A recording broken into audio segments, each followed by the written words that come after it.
الحمد لله وكفى وسلام على عباده الذين اصطفى أما بعد فأعوذ بالله من الشيطان الرجيم بسم الله الرحمن الرحيم ولا تقولوا لمن يقتل في سبيل الله أموات بل أحياء ولكن لا تشعرون وقال النبي صلى الله عليه وسلم لكل نبي رفيق ورفيقي في الجنة عثمان صدق الله العظيم وصدق رسوله النبي الكريم. محترم اساتذہ اکرام اور میرے جامعہ عثمانیہ کے چہکتے مہکتے بلبلوں، السلام علیکم ورحمۃ اللہ وبرکاتہ.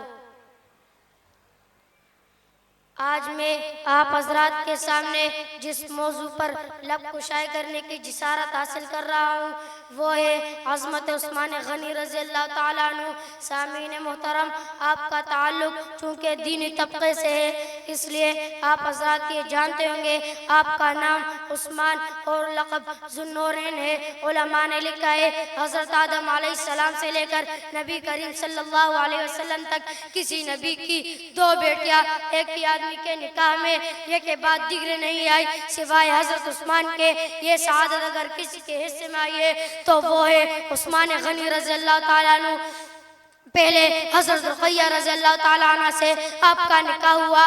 جب غزوہ بدر کے موقع پر ان کی وفات ہو گئی تو پھر ام کلثوم آپ کی زوجیت میں آئی. میرے عزیز ساتھیو، جب رسول خدا صلی اللہ علیہ وسلم ہجرت کر کے مدینہ تشریف لائے تو میٹھے پانی کی آپ صلی اللہ علیہ وسلم اور آپ کے صحابہ کو بڑی تکلیف تھی. صرف ایک میٹھا کنواں تھا جس کا نام روما تھا، وہ ایک یہودی کے قبضے میں تھا.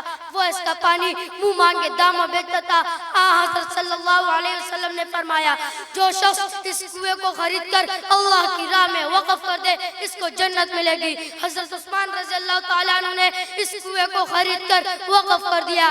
اسی طرح مسجد نبوی کی زمین کو خرید کر وقف کر دی. اسی طرح جب غزوہ بدر کے موقع پر حضرت رقیہ رضی اللہ تعالیٰ عنہ بیمار تھی تو آقا صلی اللہ علیہ وسلم نے فرمایا آپ رقیہ کی تیمارداری کریں، آپ کو بدر میں شرکت کا ثواب ملے گا. کون عثمان کی فضیلت کا اندازہ اس سے لگائے کہ جب رسول اللہ صلی اللہ علیہ وسلم نے اپنی طرف سے سفیر بنا کر مکہ بھیجا تو کفار مکہ نے ان کو قید کر لیا. عزیزان گرامی قدر، آپ صلی اللہ علیہ وسلم تک یہ اطلاع پہنچی کہ عثمان شہید کر دیے گئے. آپ کو بڑا صدمہ ہوا اور انتقام کے لیے آپ نے صحابہ کرام رضی اللہ عنہ سے موت کی بیعت دی. اسی موقع پر آپ نے اپنا ایک ہاتھ حضرت عثمان رضی اللہ تعالیٰ عنہ کا ہاتھ قرار دیا اور دوسرے ہاتھ پر رکھ کر فرمایا یہ بیعت عثمان کی طرف سے ہے. اسی بیعت کا نام بیعت الرضوان ہے. قرآن مجید نے اس بیعت میں شامل ہونے والوں کے حق میں فرمایا لقد رضی اللہ عن المؤمنین اذ یبایعونک تحت الشجرہ، یعنی ہم ان مومنین سے راضی ہو گئے جنہوں نے درخت کے نیچے آپ کے ہاتھ پر بیعت کی اور ان کے لیے اللہ نے جنت کا اعلان کیا.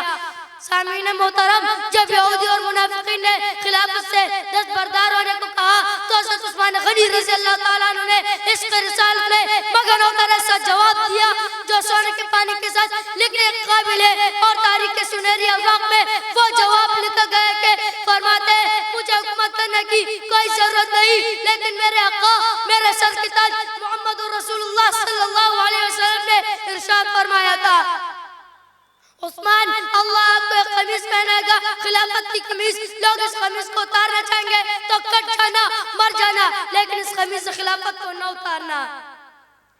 سامعین محترم، آپ حضرات جانتے ہیں 40 دن تک کھانا پانی حضرت عثمان رضی اللہ تعالیٰ عنہ پر بند رہا. حضرت علی نے کوشش کی پانی لے جانے کی مگر باغیوں نے اندر جانے نہ دیا. بالآخر حضرت علی نے اپنے دونوں بیٹوں یعنی حضرات حسنین رضی اللہ تعالیٰ عنہ کو حضرت عثمان رضی اللہ تعالیٰ عنہ کے دروازے پر چوکیدار مقرر کر دیا کہ کوئی باغی یہاں سے حضرت عثمان تک نہ پہنچ پائے. چنانچہ باغیوں نے اس دروازے سے داخل ہونے کی کوشش کی لیکن صاحبزادگان نے مزاحمت کی جس کے نتیجے میں دونوں صاحبزادے زخمی ہوئے۔ باغیوں نے جب دیکھا یہاں سے پہرا سخت ہے تو پچھلی سائڈ سے دیوار پلنگ کر اندر داخل ہوئے اور حضرت عثمان رضی اللہ تعالیٰ عنہ کو شہید کیا۔ شہادت کے وقت حضرت عثمان رضی اللہ تعالیٰ عنہ قرآن مجید کی تلاوت کر رہے تھے۔ جس وقت آپ کا خون گرا تو اس آیت کے اوپر خون عثمان گرا، فَسَيَكْفِيكَهُمُ اللَّهُ وَهُوَ السَّمِيعُ الْعَلِيمُ۔ میرے دوستو، قیامت والے دن کسی کی شہادت کی گواہی بدر کا میدان دے گا، کسی کی شہادت کی گواہی احد کا میدان دے گا، کسی کی شہادت کی گواہی خندق کا میدان دے گا، کسی کی شہادت کی گواہی تبوک کا میدان دے گا، کسی کی شہادت کی گواہی یرموک کا میدان دے گا، کسی کی شہادت کی گواہی حنین کا میدان دے گا، کسی کی شہادت کی گواہی فلسطین کے میدان دیں گے، کسی کی شہادت کی گواہی کشمیر کے میدان دیں گے، کسی کی شہادت کی گواہی افغانستان کے میدان دیں گے، کسی کی شہادت کی گواہی کراچی کے بازار دیں گے، مگر میں قربان جاؤں عثمان تیری عظمت پر کہ تیری شہادت کی گواہی خود اللہ کا قرآن دے گا۔ فروزائے سینوں میں شمع نفس، فروزائے سینوں میں شمع نفس، مگر قلت وقت دیتی ہے بس۔ وآخر دعوانا الحمدللہ رب العالمین۔